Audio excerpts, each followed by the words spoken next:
I'm Joseph Veal, and I want to talk to you about the Hebrew pages of the New Testament. Both the pages and my book by that title, by the way. I started on this way back in 2003, and originally it was just simply a study of the book of Hebrews and comparing the Hebrew manuscript of Hebrews with the other versions. I added Matthew in 2007, but never really advertised this all that strongly. I sold it to a few people who asked me if I had anything on it, but I never really went out and advertised this thing until now.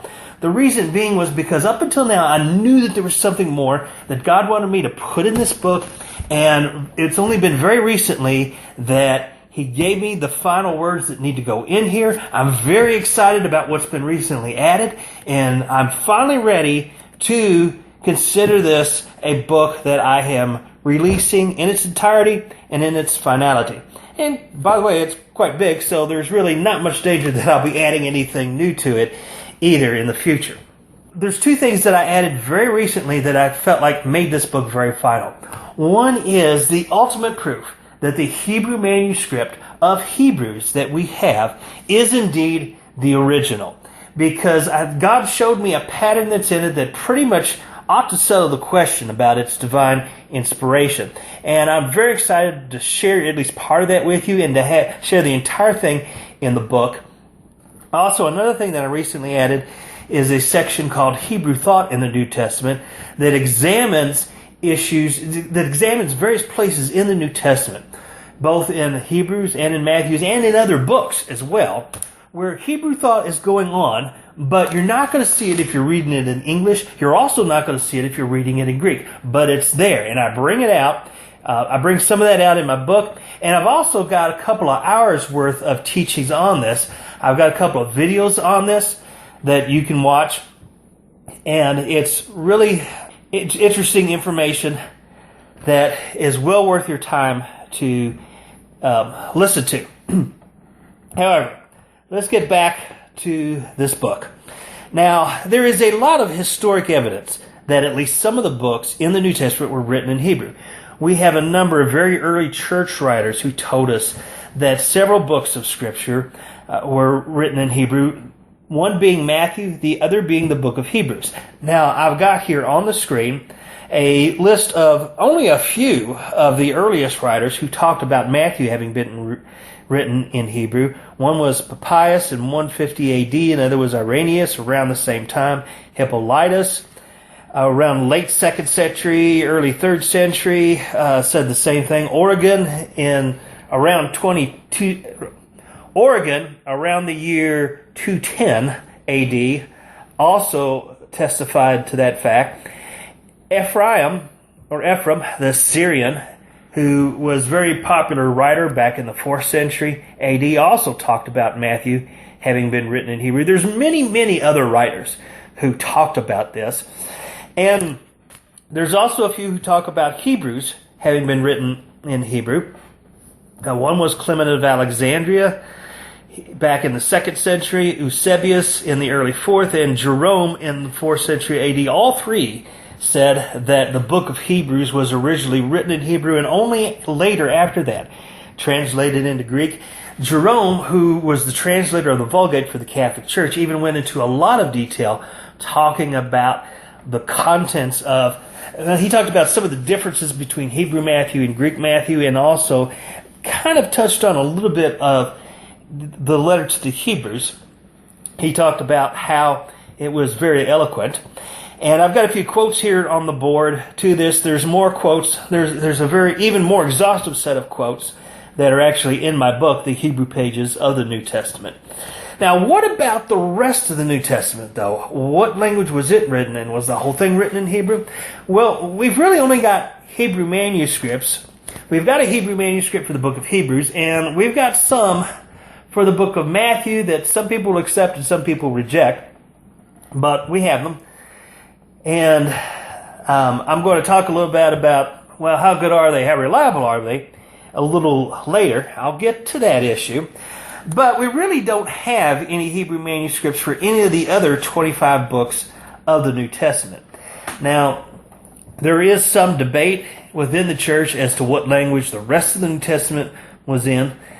Much of the European church stated that the rest of the New Testament was written in Greek. However,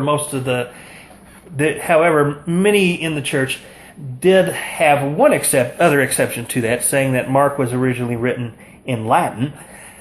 There are several writers who say that the four Gospels were written in four different languages: Matthew in Hebrew, Mark in Latin, Luke in Greek, and John in Aramaic. The Eastern Church, which preserved the New Testament in Aramaic, only accepted 22 of the 27 books of the New Testament, and they preserved those in Aramaic, and many people in the Eastern Church do believe that the New Testament was written in Aramaic and that the manuscripts that they preserved represent that original writing. Now, no major point of theology really rests on who's right about this issue. It doesn't really matter whether you accept the Greek or the Aramaic, or whether you prefer the Hebrew manuscripts for the two books that we have available. There's really nothing about salvation that's going to change, because they all tell the same story about the Son of God coming to earth, dying for our sins, and how our salvation rests on that and nothing but that. And it doesn't matter which translation you look at, they all basically tell that same story. There may be some small points of how we walk and practices that we accomplish that read a little bit differently in each. There are some insights. I think that the Hebrew version of Matthew and Hebrews do have some interesting insights that you won't see in the Greek text, but this is more the type of thing that adds depth of knowledge, not something that contradicts the teachings that are in the Greek. But there are places where they do add depth of knowledge, and if you want to get to a deeper level, certainly having the original language of thought certainly helps. And you're going to see more of that as we get into this a little bit further. Now, do we have the authentic Hebrew manuscripts? That's the biggest question.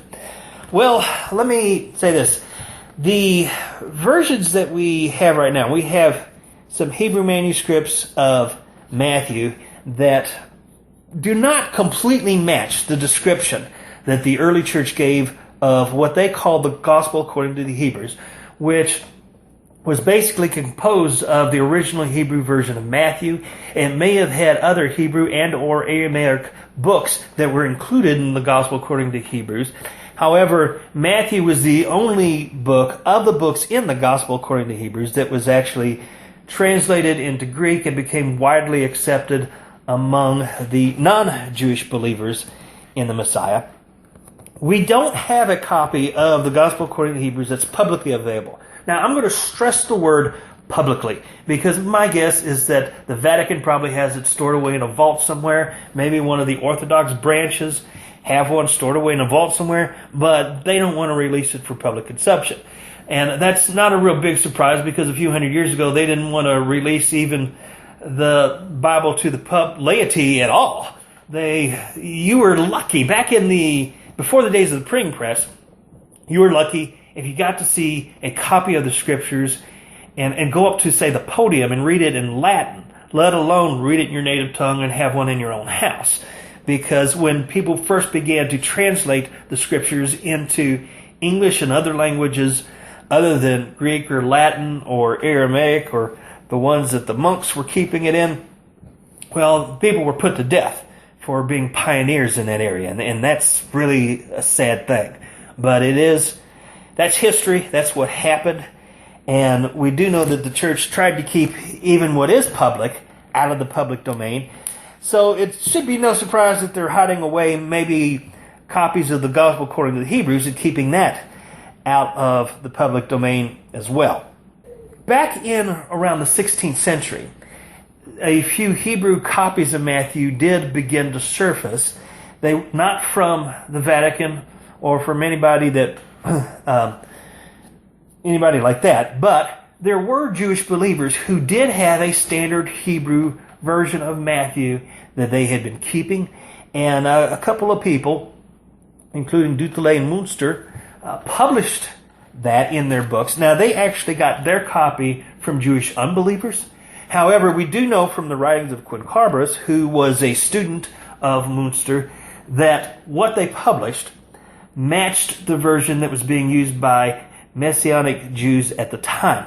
Now, we don't really know that this was the authentic version. All we really know is that it was the standard version. There is a difference, of course.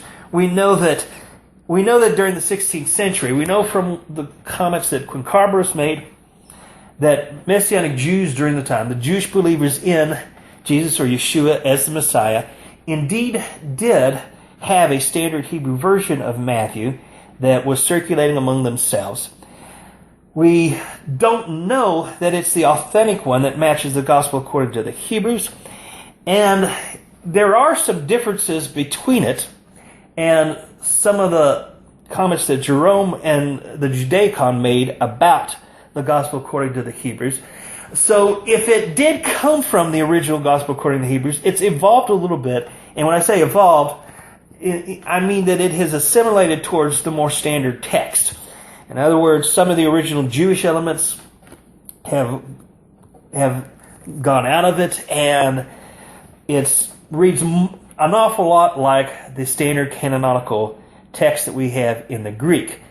Now, was it translated from a original Latin or Greek source? Well, we don't know for sure. However, we do know that the version that they did publish was the one that was considered the standard Hebrew language version that was in circulation among Messianic Jews. That's the best endorsement we can give for it at this time. If you want to believe it's the original Hebrew or the authentic Hebrew, then that's stepping out on possibly another step of faith. I will say that I do believe that the Hebrew manuscript we have of Hebrews is indeed the original Hebrew and the authentic Hebrew. And before this is over with, I'm going to show you a lot of evidence as to why I believe that and why it's actually a difficult thing to refute. Because I'm going to show you some things that actually do put a stamp of authenticity on the Hebrew manuscript that we have of Hebrews that doesn't exist with the Greek. It's a very fascinating thing to look at. I'm not going to give as strong of an endorsement about the Hebrew manuscripts of Matthew because, again, those manuscripts do have some differences between what's in them and what early church writers said about the gospel according to the Hebrews. However, I will say that those manuscripts are definitely worth studying, that the Hebrew manuscripts of Matthew are worth studying whether they're the original or authentic or not, because those manuscripts do add Hebrew insight into the gospel. But for now, I'm going to say that the Hebrew version of Hebrews, I definitely believe it's the authentic, and I'm going to show you some evidence for that. And as far as the Hebrew version of Matthew, I definitely believe that it is worth studying, if nothing else. Now, before the Vulgate was established in the 4th century AD, which was the standard Latin translation, first of all, there was a lot of Old Latin versions that were floating around.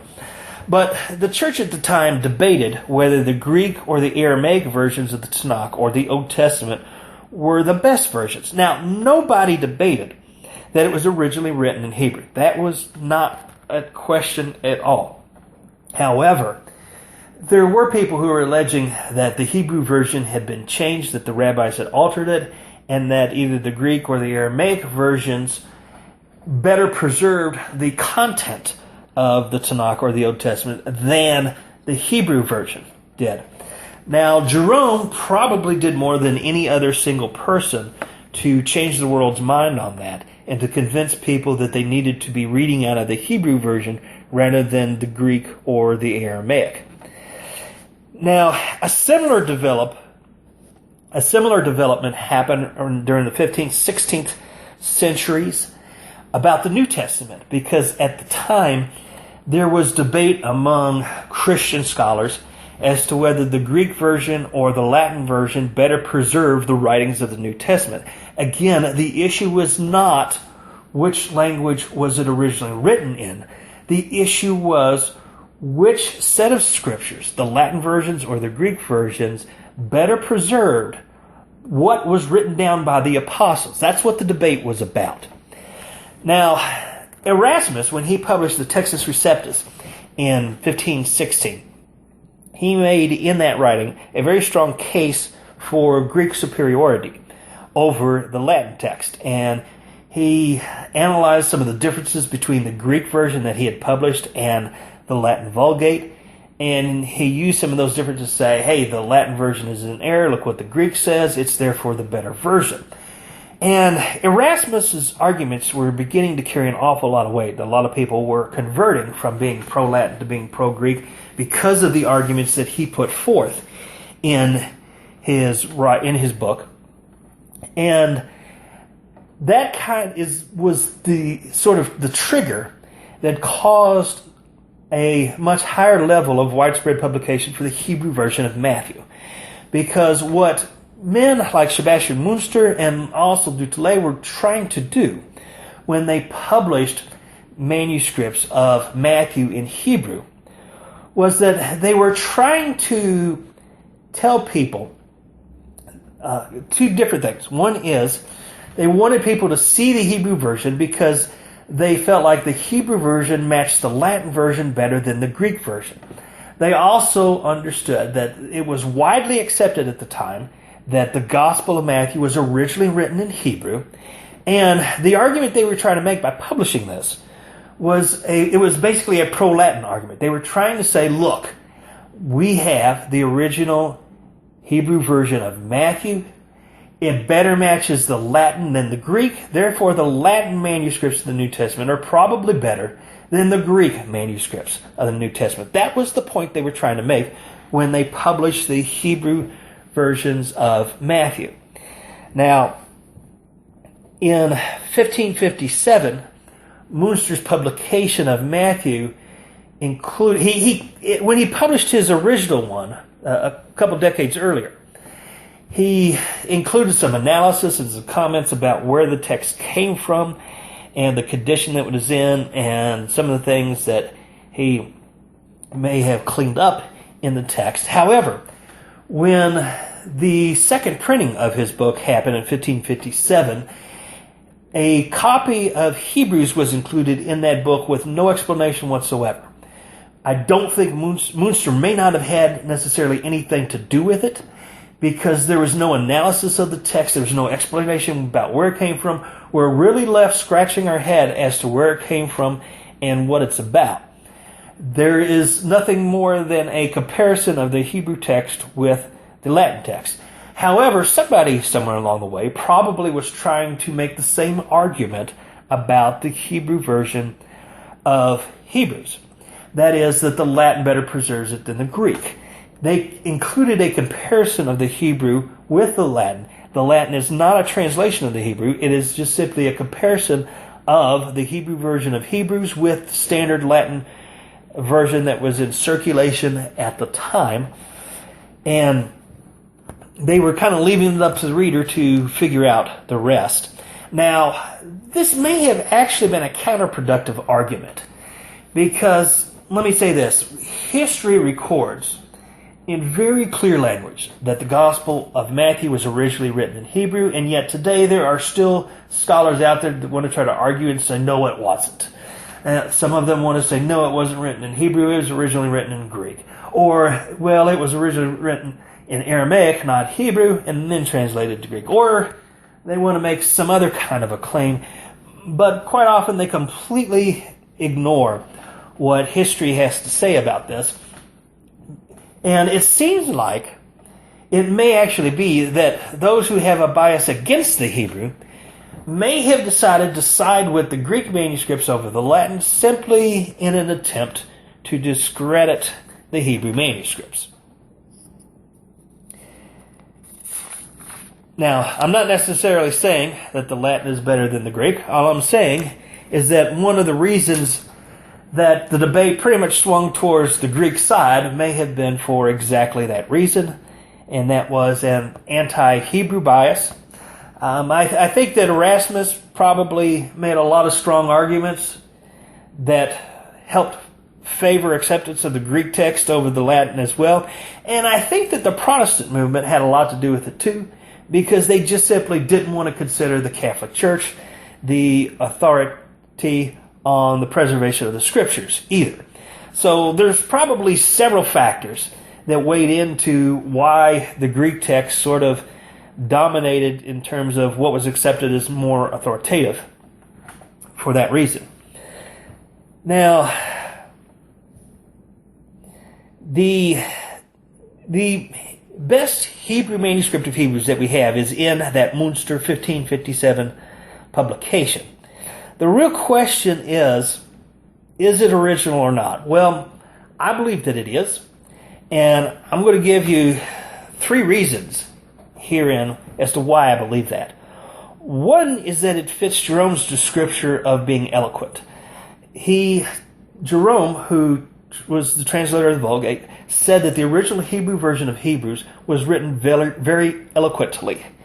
And the Munster text of Hebrews is indeed eloquent. In fact, the eloquence to its writing probably even exceeds that of some of the best poetry in the Tanakh, such as the Psalms or so forth.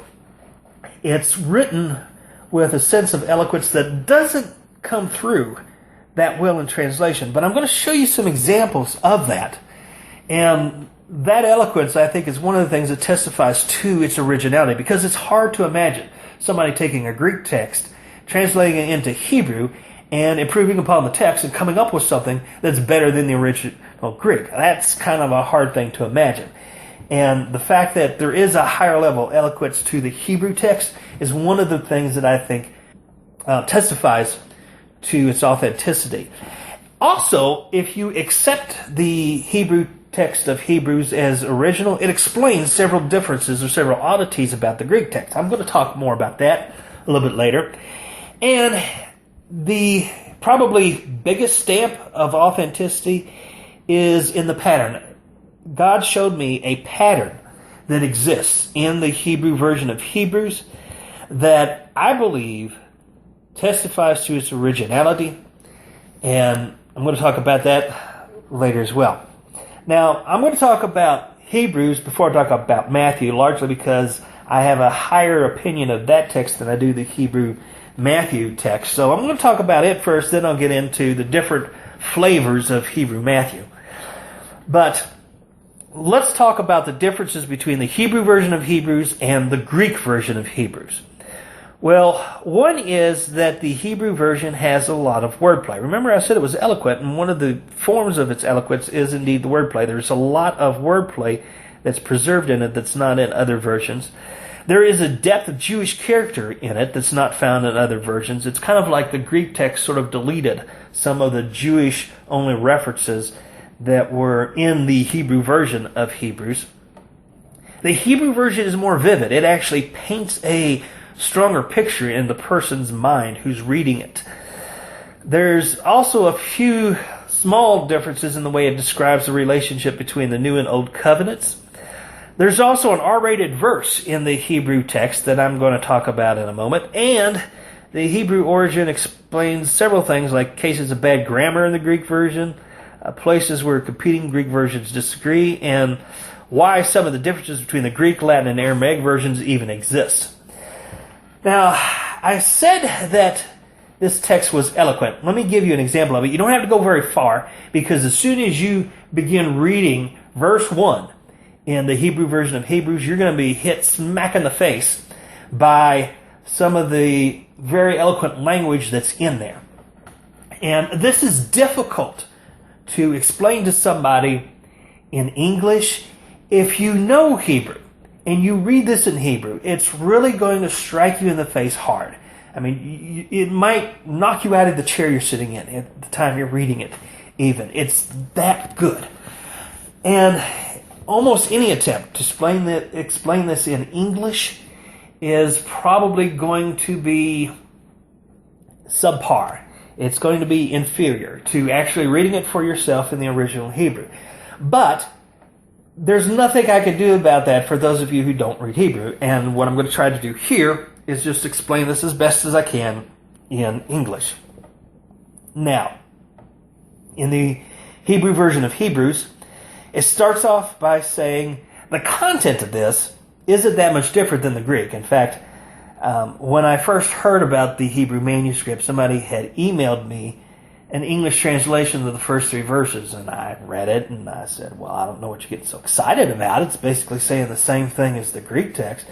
Then he emailed me the Hebrew text. I said, oh, I see what you're saying. Now, I'm going to try to translate this into English and preserve some of the Hebrew thought as I do. So it's going to sound a little different than how we talk normally in English, but hopefully that difference will help preserve some of the Hebrew eloquence when I do it. But it starts off by saying, in the days of old, Adonai spoke unto our fathers in many times and in many manifestations through the hands of the prophets. Now, we don't talk that way in English. Normally we just simply say through the prophets. But through the hands of is a Hebrew idiom that can imply several different things. It can mean using somebody as an agent, which is obviously the meaning here. Through the hand of can mean, or the phrase al yadei in Hebrew, it can mean through the hands of. It can also mean by the side of. It can imply nearness. It can also imply, through the hands of can also imply empowerment or power being exercised. So the Hebrew phrase al yadei can mean any or all of those things. And we see that word open up here when he says that he spoke to us through the hands of the prophets. He's not just simply talking about the prophets writing the words down on a piece of paper. No. This is actually a common expression in Hebrew thought. And then it goes on to say, and it came to pass in the end of days, and there's a note in the margin of the Hebrew text that says that some manuscripts say end of days and some say these days, but he goes on to say, he had spoken to us through the hands of his Son, whom he appointed heir of all things, and in whom he created all the worlds. For he is the brightness of his glory, and in fashioning he is the worker of all things, in the power of his wounds, or his demise, and from whom that which poured forth through his hands caused liberation of our sins. Behold, he sat down in high places at the right hand of, in the Hebrew text it says Shekinah, or presence of God, whereas in the Greek text it says he sat down at the right hand of the Father. But in the Hebrew text, the phrase al yadei has been used for several multiple things. It's been used for several of its multiple meanings, including through the hands of, and they're using somebody as an agent. It talks about power in this verse, which is another one of the things that through the hands of can actually imply or convey. It talks about nearness because it talks about him sitting down at the right hand of God, although the Hebrew text brings out the concept of nearness and presence a little more because it says he sat down at the right hand of the Shekinah, the presence of God, whereas the Greek text says he sat down at the right hand of the Father. And normally that word Shekinah is pronounced Shekinah by most English speakers, and most people have the misperception that Shekinah means glory. Shekinah does not mean glory. The actual pronunciation of the word is Shekinah, and what it really means is presence of God, not glory. Now then, so the very eloquent use of the phrase al yadei, or through the hands of, it's not only used but reused and reinvented as this text goes on. So this is a very eloquent way of wording the first 3 verses. And if you already understand that and you read this in Hebrew for the first time, this is really going to hit you hard. And it's really going to be very impressive wording to you. When I explain this in English, this is the best I can do. It probably doesn't sound as impressive to those of you who are listening to me explain this right now as it would to somebody who understands Hebrew and is reading this text in Hebrew. But there is a lot of eloquence here, and it's so powerful that it was one of the things that made me think, wow, maybe this is the real original text, because I had read Jerome's comments about how eloquent this text was, and I didn't have to get very far in this before I saw this. And this kind of thing exists all the way through, because it seems like he takes a word and he uses it. He'll take a word that's maybe ambiguous and use it and then reuse it immediately afterwards, using different shades of its various meanings, even in the same sentence. Sometimes in a different sentence, sometimes in the next sentence, but sometimes he even does it even in the same sentence that he started in. Another example of that can be found, and I think this is 3:18, where he says he's talking about entering God's rest, and he says, not putting to rest his testimonies of entering his rest, and not resting from it under carelessness according to that which is not something of you of fear. Now, he's using the word rest here several times and in several ways.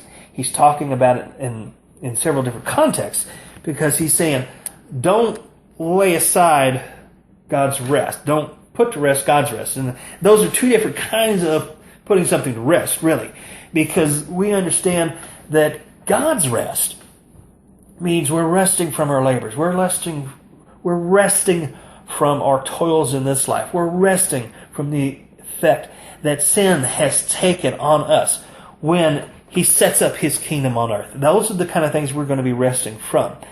Now, if we put that to rest, what happens? Well, we're not going to be at rest at all, because we know that the alternative, which is eternal punishment, is not very peaceful at all, and there's no rest for the wicked. And he also turns this around and turns the word rest around and essentially says, don't be lazy, because that's another way in which someone could be at rest, and that's kind of a bad way of being at rest. Now, again, this is just another example, but this type of thing, this wordplay on itself, and this way of taking a word and morphing its meaning into different shades and different hues of what it actually means, is something that happens all the way through the letter of Hebrews. It's there in the first chapter. It's all over the place. And you just simply can't read it without... I would really say that if there's ever a good reason to learn how to read Hebrew, being able to appreciate the letter of Hebrews in its original language and for its original eloquence may indeed be one of the reasons to actually do that. Now, another thing that is different between these two versions is that the Hebrew version, as I said before, produces more vivid imagery. Let me read the Greek and Hebrew versions of a couple of verses and show you this. In the Greek, in Hebrews 11:1, it says, faith is the essence of things hoped for and a conviction of things not seen. In the Hebrew version, it says, faith is the essence of things hoped for and a vision of the illuminated things that are not seen. In Hebrews 7:25, the Greek text says, he is also able to save in completion those who come to God by him. In the Hebrew version, it says that his death is able to save in completion those who have been written in fear to God. So, slightly different wording, but I think the Hebrew text sort of paints a more vivid picture in your mind. And again, since it's supposed to be a more eloquent version, that would be, as history tells us, then that might be something we could expect. There's also what I'd like to call an R-rated version, because in Hebrews 13:4, the Greek text says this. It says, marriage is honorable in all, and the bed undefiled. The whoremonger and the adulterers God will judge. Now, the Hebrew text says all that as well. But there's actually something that's added in the margin of the text.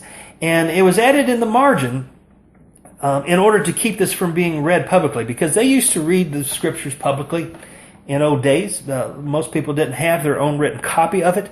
They would go to the assembly or the congregation and hear it read to them. And there was actually something inserted in this letter that they didn't want to read to young children. And what it actually says in the Hebrew version is, marriage is to be good in the eyes of every man, and also the promise of marriage without an erect bodily member, for you have this ability. Yet the sexually immoral and the adulterers God will judge. Now, the three words erect bodily member were written in the margin. They weren't included in the main text, but you can see from the way it's noted that it belongs there in the main text. And of course, again, that was done in order to protect sensitive ears. But that's one difference that exists between the Hebrew and Greek version. Now, this is something that probably every father of a teenage daughter is going to love. Because if you ever wanted to sit down with the scriptures and try to tell your dating daughter how far is too far to go on a date, this is a great verse to bring up. Because you can say, look, it's in the Bible. And if you went that far, well, you've gone too far and you need to back off. So, I think this is a verse a lot of parents are actually gonna like. The Hebrew text also explains some problematic readings. Because in the Greek text, there's a place where the King James says that our Savior has obtained redemption for us. Now, they put the words "for us" in italics because they realized it belongs in the text, but it wasn't there in the Greek. Now, not only was that a problem, but the Greek text really doesn't say that he obtained redemption. What it actually says is that he discovered eternal redemption. Now, I find that wording kind of weird. The Greek word there is euromenos, and it is the same word from which we get the English word eureka, which people sometimes say when they make a great discovery. And so what this Greek text is actually saying is that he discovered eternal redemption, which makes me wonder what they meant by that. I mean, are they saying that he was hunting around for it in the temple and he found it underneath the menorah? I mean, that doesn't make any sense. That's not how salvation occurred. We understand that salvation was a very deliberate act, and that obtain is a good word to use, but discover? Fine. You wouldn't say something like that. Now, in the Hebrew version, there's actually something in there that helps explain why this difference exists. Because in the Hebrew version, it does say that he obtained redemption for us. It reads just like the King James. But the phrase "for us," and this is something that if you're listening to this on the radio, you're going to have a hard time seeing it, because you kind of have to see the way this is written. In the book, and if you're watching this on the video, you're going to be able to see the handwritten version of the phrase "for us," and you can see where at the top I've written how you would say "for us" in Hebrew. It's lanu nach, which is a polite way of saying "for us," but it can be very easily confused for how you would say "to find" in Hebrew. And Lamatza can be confused for this, given a certain sense of handwriting. And I've done that. I've actually shown in the book and here on the screen. If you're watching this on the video, you can see how similar the phrase "for us" and "find" are. And I believe that this probably explains what happened with the Greek text. They probably misread the lanuna for find or discover, and that's why the Greek text reads the way it reads. And that's why the phrase "for us" dropped out of the text, even though it clearly belongs. Now, another problematic reading in the Greek that seems to be explained is that in a lot of the early manuscripts, such as P46 and several others, it says that to a high priest of good things that have happened, but in an awful lot of other Greek texts, it says to the high priest of future good things. Now, why do some Greek manuscripts talk about it as having in the past, and other Greek manuscripts talk about it as being in the future? Well, I think that one of the things that could explain this, a Hebrew origin could explain this, because in Hebrew, verbs don't have to have a sense of time to them. They don't have to be past, future, or present tense like English does and like Greek does. Now, modern Hebrew has time tenses to verbs, but ancient Hebrew did not. Or, let me correct that. Ancient Hebrew didn't have to. There are ways you can describe action in a Hebrew sentence so as to communicate to someone, whether it was in the past tense or future tense. But the verb doesn't have to have verbal tense to the way the verb itself is conjugated. Now, sometimes when you tell people that Hebrew verbs don't have time tense, they get the misperception that there's no way to explain something in past, future, or present tense in Hebrew. There are ways to explain it if you want to explicitly describe it in Hebrew. But it just simply doesn't have to be an essential part of the sentence like it does in English or in Greek or in many other languages. The explanation, there's other examples of problematic readings and differences between competing Greek versions that are very well explained by a Hebrew origin. And what I've shown you here in these slides is just simply a few examples of that. There's more examples that I go into in the book. And so if you get the book, you're going to be able to see a lot more of this. But I want to go on and talk about the pattern. Now, up next, you can see on the screen here where I have listed the pattern that is in the book of Hebrews. There are 6 themes that are cycled through, all the way through the book of Hebrews. There's a theme 1, 2, 3, all the way through 6. And as you read through the book of Hebrews, the content starts on theme 1, then it progresses to theme 2, then it goes on to theme 3, then it goes on to theme 4, then on to 5, then on to 6, and then it cycles back to using theme 1 again as it continues through. And it keeps going on like that all the way through the letter of Hebrews. Now, I'm not going to go into excessive detail right now on this pattern itself. And the reason I'm not going to is because it could take me an entire hour to really explain it well enough to do it justice. If I try to encapsulate this into a 5-minute summary, it's not going to come out very well. And I would rather not explain it than to try to explain it in 5 minutes and not do a very good job. However, what I do want you to understand is that there are 6 themes and it cycles through these 6 themes. Now, the first one is the theme of Al Yadeh, which is through the hands of, and I already read the first 3 verses, and you already heard examples of theme 1 being used over and over again, and I even used that to explain why the book of Hebrews fits Jerome's description of an eloquent document. So you've already seen an example of theme 1 in the first 3 verses. He goes on to talk about how the Son is greater than the angels and greater than the prophets as well. And that's the second theme that's in this pattern. And it cycles through these 6 themes all the way through. But what's interesting here is that if you read, and the reason I think that this pattern helps really testify to the authenticity of the Hebrew version is that it, for the most part, can be seen in the Greek text as well, which is why somebody might say, well, if I could see this in both the Hebrew and the Greek text, then really all it does is it testifies to the authenticity of the inspiration of the text, and it testifies to the fact that it was divinely inspired because no human being could have thought of this pattern. I mean, it took 2,000 years for anybody to see it. As far as I know, I'm the first person to discover this. I've never heard anybody talk about this pattern before.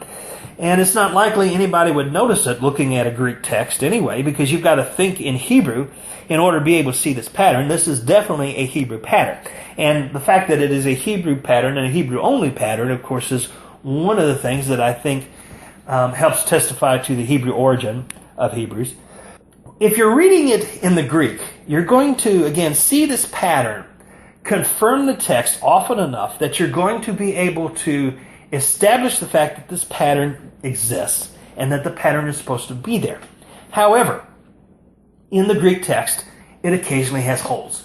Every now and then in the Greek text, there are places where theme 3 is missing, or theme 1 is missing, or theme 6 is missing. And when you compare that same verse in the Hebrew version it's there, in the Greek version it's missing. And that is one of the things that I think, and probably one of the biggest things, that I think helps to establish the fact that the Hebrew version is indeed the authentic original version. Let me give you an example of that. I've got here on the screen Hebrews 10, 35 through 37.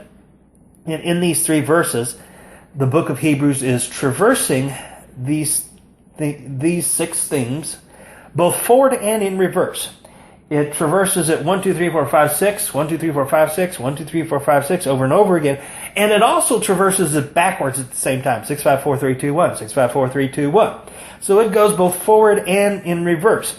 And the fact that it's going both forward and in reverse at the same time can be a little bit confusing. When I was going through this, and God originally showed me the pattern, I was seeing this going forward. And then I noticed that I was seeing more occurrences of these patterns than what the forward pattern would suggest. And I finally realized, hey, it was happening in reverse as well. So it's going both forward and reverse at the same time. But he says, do not cast away. Now, when he says cast away, that's actually the previous verse that I haven't read fit theme 1. When he says cast away, that fits theme 2, because theme 2 is about one thing being greater than another, so you're losing something if you cast something away. He says, do not cast away your faith following your nation, for we have a great reward. Now that reward, or recompense, of course, would fit the next theme. It would fit theme 3. And if you go through this again, he goes through all 6 themes in these 3 verses in the forward motion. In the reverse, the phrase following your nation is missing from the Greek text. The Greek says almost exactly the same thing as this. Just says it in Greek instead of saying it in Hebrew, but it omits the phrase following your nation. Now, why did they omit that? Well, because to a Gentile audience, that probably would not have made any sense. To a Hebrew audience, it would have made perfect sense, because they understood that they were part of a nation that accepted Judaism, but was rejecting the Messiah, was rejecting the Messiah as the Messiah. And he was trying to explain to them to follow the Messiah and not their country. And so this got included in the Hebrew version, but not in the Greek version. However, when you throw it out, these 2 words are necessary in order to establish the pattern in reverse and complete theme 6 and themes 5 in the reverse pattern. And if you don't have that phrase, then what you have is that in the previous 3 verses, or in the previous section, you go 6, 5, 4, 3, 2, 1. But then the next time through, you skip 6 and 5, and then you just go 4, 3, 2, 1. And so there's a gap in the pattern. It's very obvious that something's missing, and you're left wondering why something is missing. Well, but if you take a look at the original Hebrew text, if you just take a look at the Greek, you're going to wonder why something's missing. But if you take a look at the Hebrew, you can find out why something's missing. And it's very obvious why it was deleted from the Greek translation, because it didn't really apply to Gentiles. One of the things that you'll get within the Hebrew pages of the New Testament is a side-by-side comparison of the Hebrew and Greek manuscripts.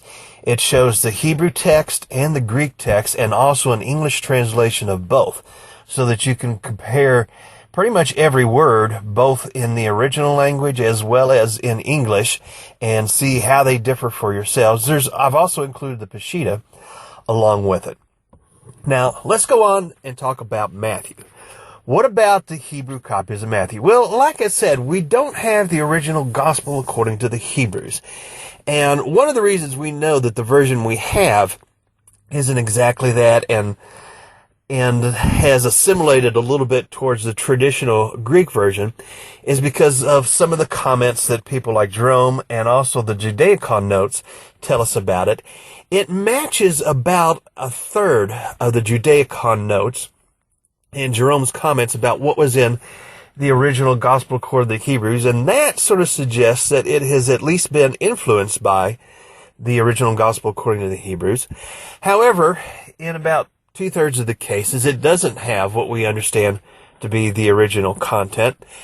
And because of that, we could say that at best it's assimilated towards the traditional text and possibly was translated from either, my guess would be Aramaic, would be my guess.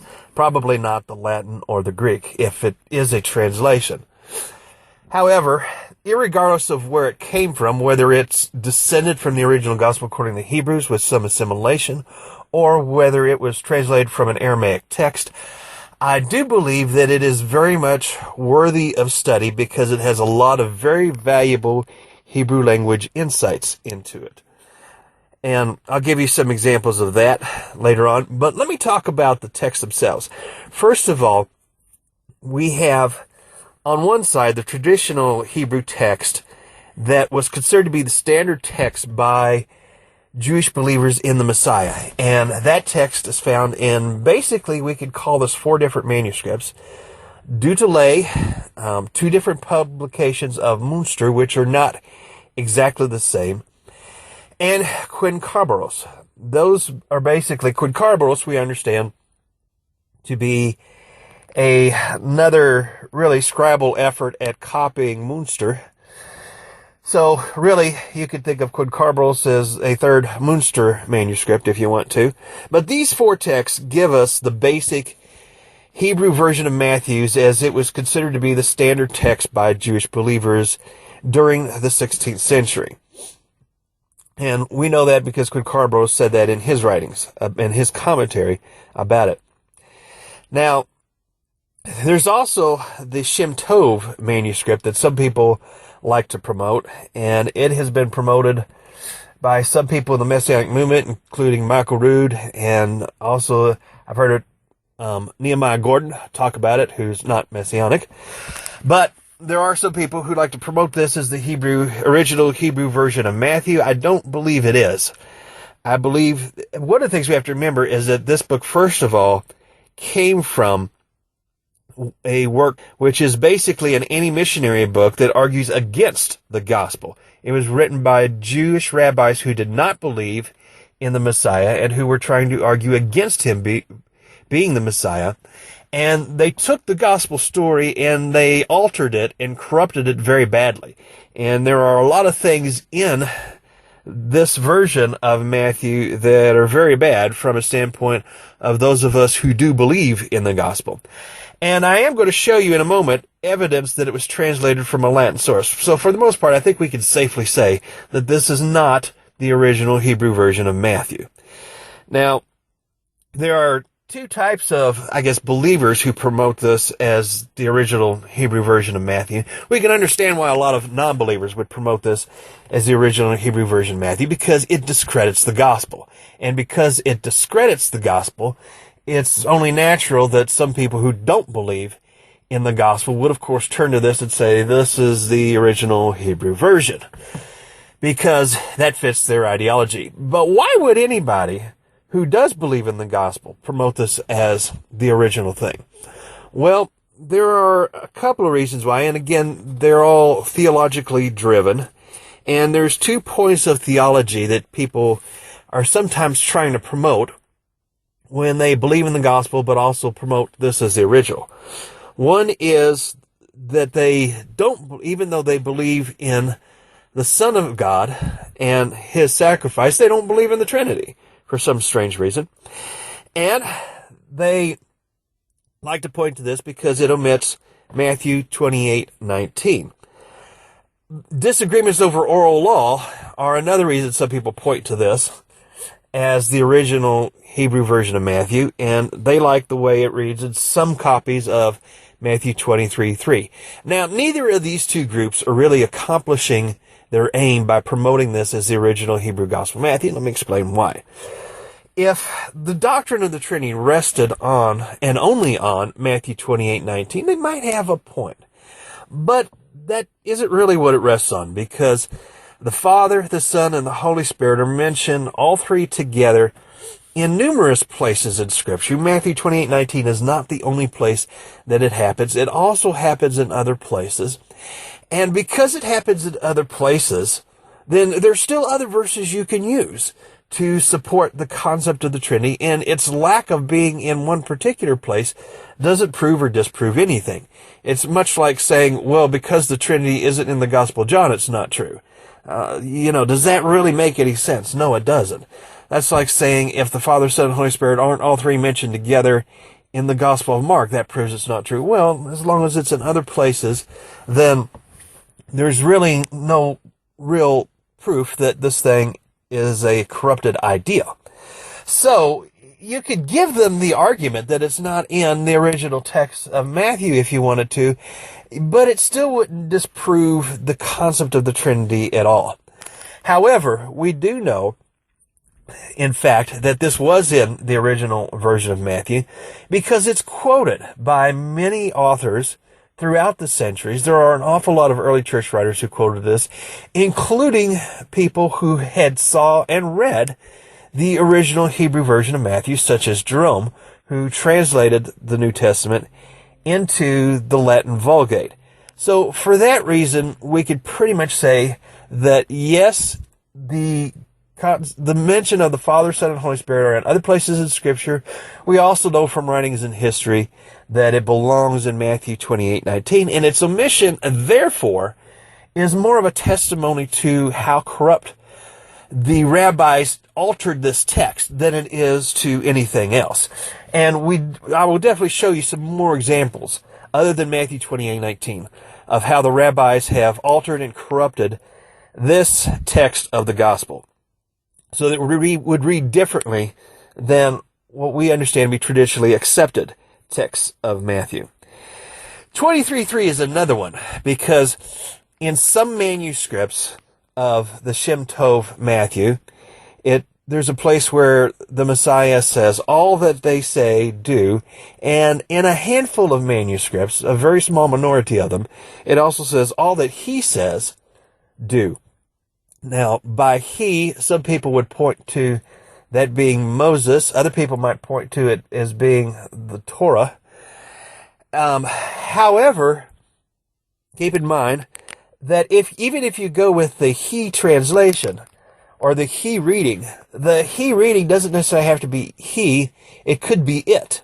And by it, the it could be referencing the seat of Moses, which wouldn't change the interpretation of the text any at all. So advocating Matthew 23:3 from a handful of the Shem Tov readings also doesn't prove or disprove the doctrine in question.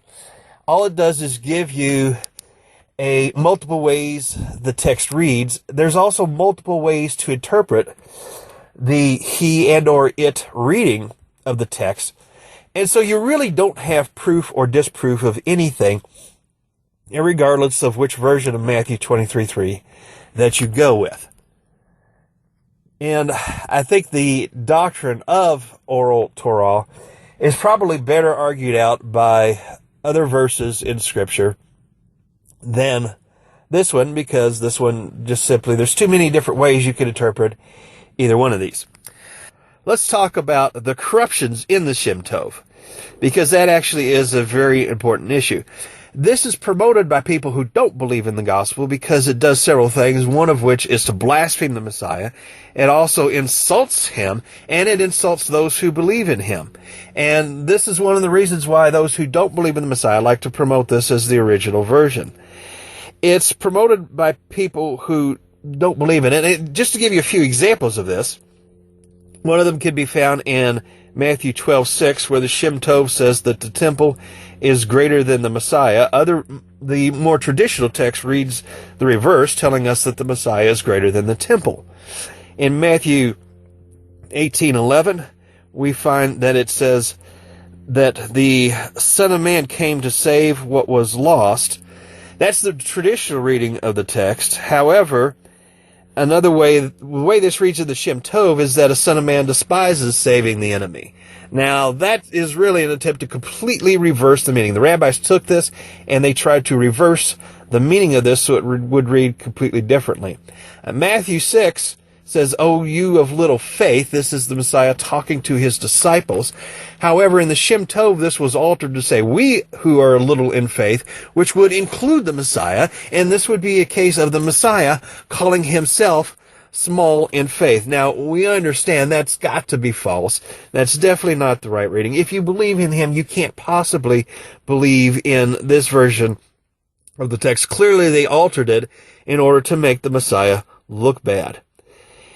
In Matthew 17:11 of the Shem Tov, it says that Elijah will save the world, but we know that that's not true because we know that the Messiah is the one who's going to do that.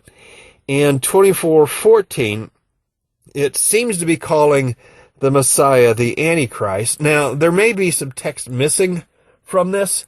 There may be a gap in the text, and that's why I say seems to, because you could explain this as a gap in the text.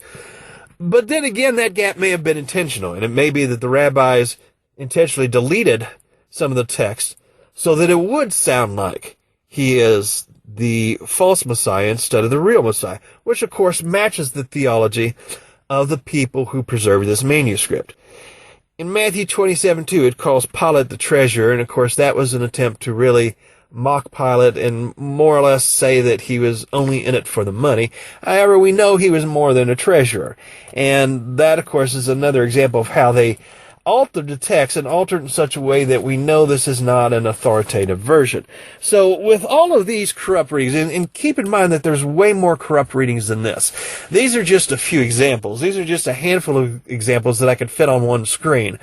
But I go through several pages of examples like this in my book, The Hebrew Pages of the New Testament, where I show one corruption after another, after another, after another. The list is so long, with even more examples much like this, that once you get done reading it, you're going to have to come to the conclusion that this is not a reliable manuscript that anybody should be quoting from, or anybody should be basing theology on, or anybody should be using for trying to assess some sort of significant textual criticism issues from.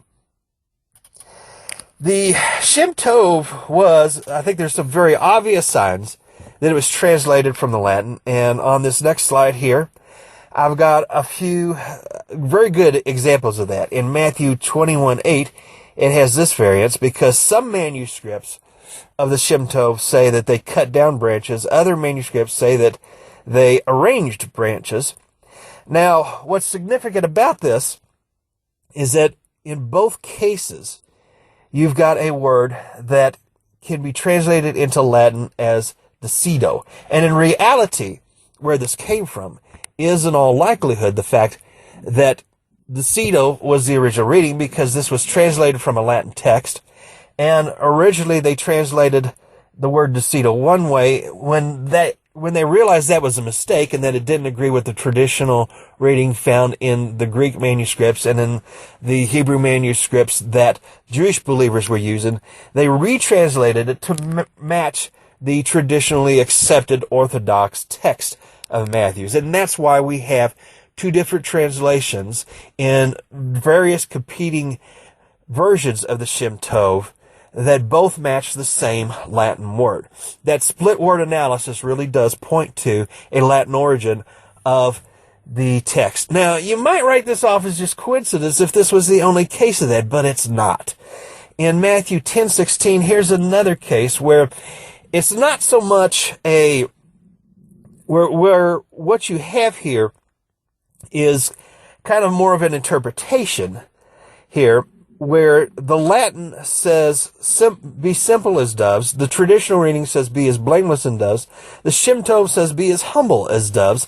And you can kind of see when you compare these three versions that the Shem Tov is could be somewhat of an interpretation of the Vulgate. It's kind of somewhere between the Latin reading and the traditionally accepted Greek reading that is also found matched in the Hebrew version of Untitled and Munster. Matthew 8:24 is another great example. This is another example of a surefire split word analysis. In fact, there's actually two of them here. One would be a split word instance, and one would be a mistaken split word instance. The traditional reading that's also found in Untitled and Munster and in the Greek says, the ship was covered by waves in Matthew 8:24. In the Shem Tov, it says the ship was considered to be breaking up. Now, why does this difference exist? Well, we can explain this as by pointing to the probability that the Shem Tov was translated from a Latin source text, because covered by waves was probably translated in some sort of Latin text that the Shem Tov was using, as covered was probably translated as considero, which looks a lot like considero, which means consider.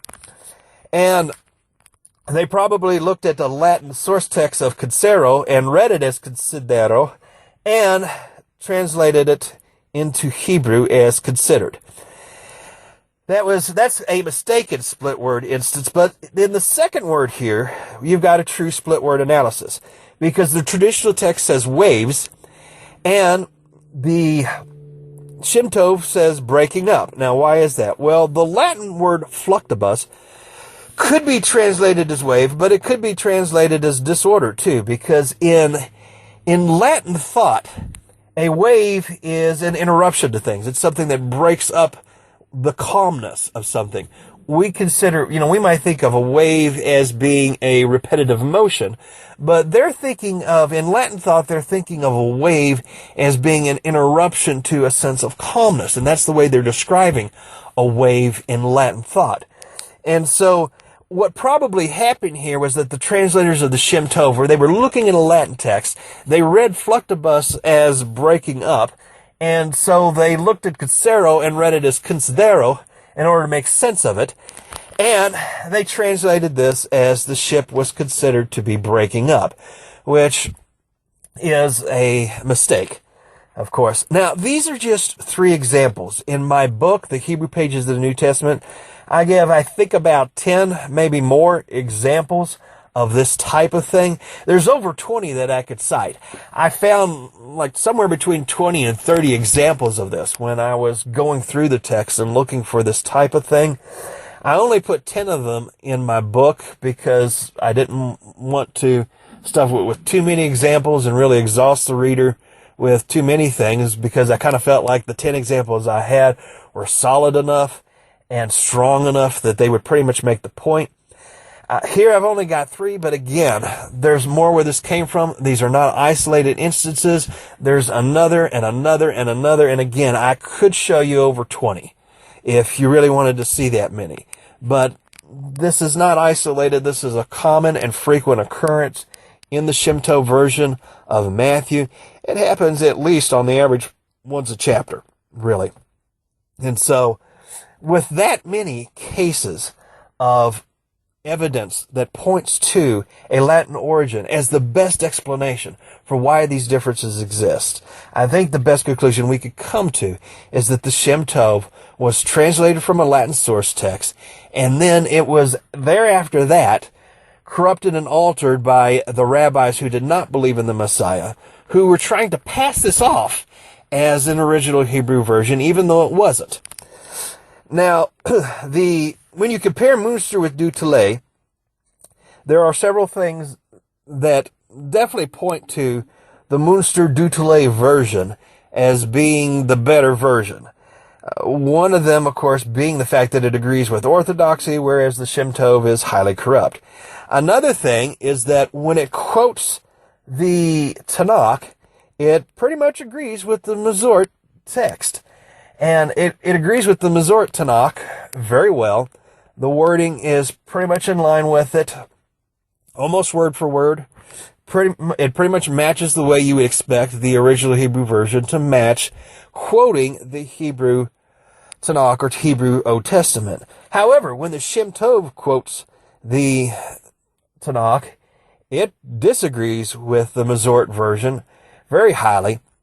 There are an awful lot of places where it uses what I would call synonymously parallel words. That is, words that sort of mean the same thing as what you'll find in the Mazort text, but it's not the same word. And of course, that's another thing that points to the sign that some other language was a middle language between the Mazort text and the Shem Tov text. Because if it somewhat agrees in context but doesn't agree in wording, then that tells you that they didn't go back to the Hebrew wording when they were writing this down. Why not? Because they were quoting this they were translating from a Latin text, and that's why the Hebrew quotations of the Tanakh do not agree with the Hebrew copies of the Tanakh that we have in the Shem Tov. So that's another thing that points to the idea that the Shem Tov was translated from some other language.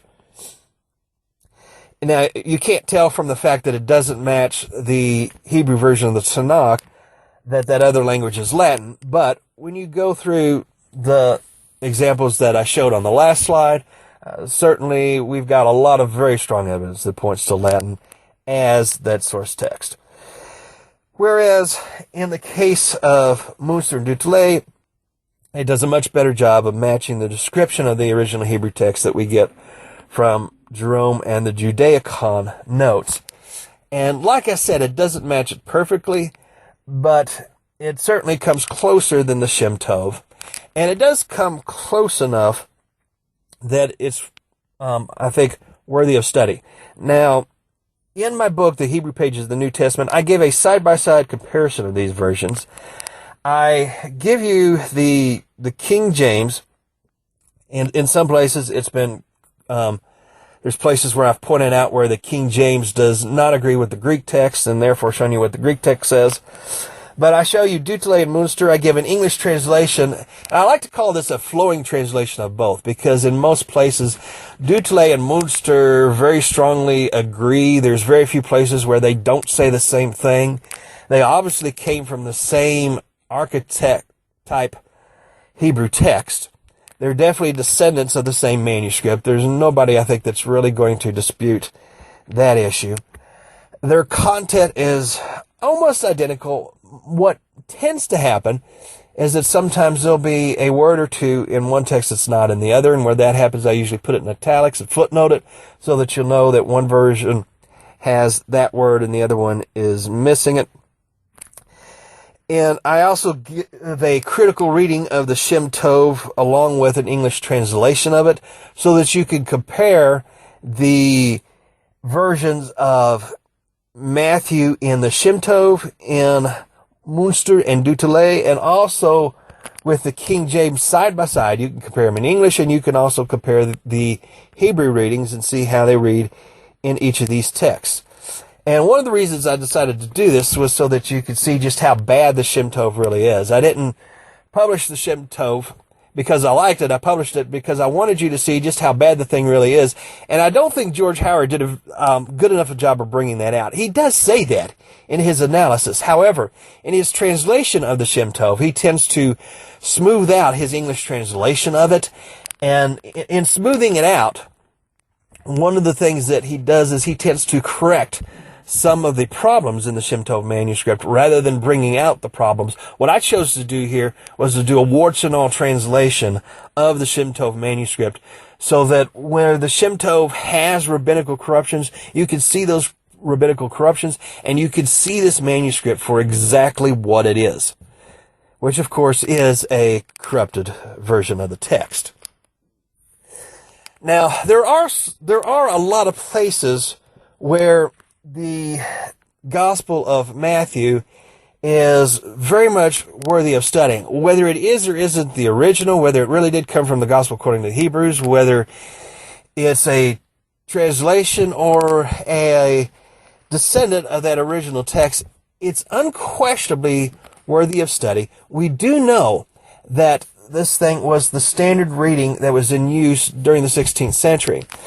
And we know that somehow, some way, the Gospel according to the Hebrews disappeared. So how did this one come in standard use? Well, is it because there's a couple of ways it could have happened. And if you accept the ideal that this came from the original Gospel according to the Hebrews, you'd probably explain this as a result of damage to the manuscripts. In other words, it may be that portions of the Gospel according to the Hebrews got damaged over time, because there was no version in any other language, and maybe the only version that they had was getting continually damaged over time. Then it may well be that this could have come from only the Hebrew version of Matthew that was in it, and they would have had maybe no way of correcting some of those damages other than correcting it against, say, the Aramaic or another language text. It could have been wholly translated from another language, and if so, I would say probably Aramaic, because it is actually a very good text in terms of expressing Hebrew thought. Now, the grammar in it is pretty bad in a lot of cases, but the actual choice of wording tends to be pretty good in terms of the vocabulary words that they chose and in terms of things like that. And this has kind of taken me longer to talk about than I'd planned to. And so if you want to see examples of how this really brings out Hebrew thought in the gospel story, let me encourage you to watch my video on the Hebrew thought in the New Testament. Now, that's something that I've devoted a very long section to in my book on the Hebrew pages of the New Testament. And that part one of that provides an awful lot of examples from Matthew where I bring out Hebrew thought being expressed in the teachings of the gospel story, and how what is in Matthew and Dutele do help bring out a better understanding of what he was trying to convey to the listeners on the streets of Jerusalem during his day and age. And there's plenty of examples of that in that video. So I'm going to say, go watch it if you want to see some examples of why I really believe this manuscript is worthy of studying, regardless of where it may or may not have come from. Now, in my book on the Hebrew pages of the New Testament, it's now available. And you can click on the link to get to it. And originally, it just included Hebrews. I added Matthew later and updated it to include some other things. The two things that I've added in 2016 were my analysis of the pattern in Hebrews that I really believe shows the divine inspiration to the book of Hebrews, and also a good section on Hebrew thought in the New Testament. And that's really, I now consider this pretty much to be a closed book. I don't plan on adding anything, although if somebody points out a typo, I'll definitely correct it. So if there's any future versions, I don't plan on putting anything new in other than correcting typos and things like that. But it is now available, and it's, like I said, I believe that irregardless of what opinion you come to of the Hebrew manuscripts of both Matthew and Hebrews, it's definitely worth studying these and studying what the Hebrew text has to say. You can draw your own conclusions about what you think of what it has to say, but it's definitely, I believe, worthy of study. Let me just close by saying thank you for your time, and let me encourage you to go get a copy and study this for yourselves and see what it says. Thank you, and this is Yosefil saying Shalom. Click below to subscribe to my channel, and don't forget to visit my website at www.messiahalive.net. That's www.messiahalive.net.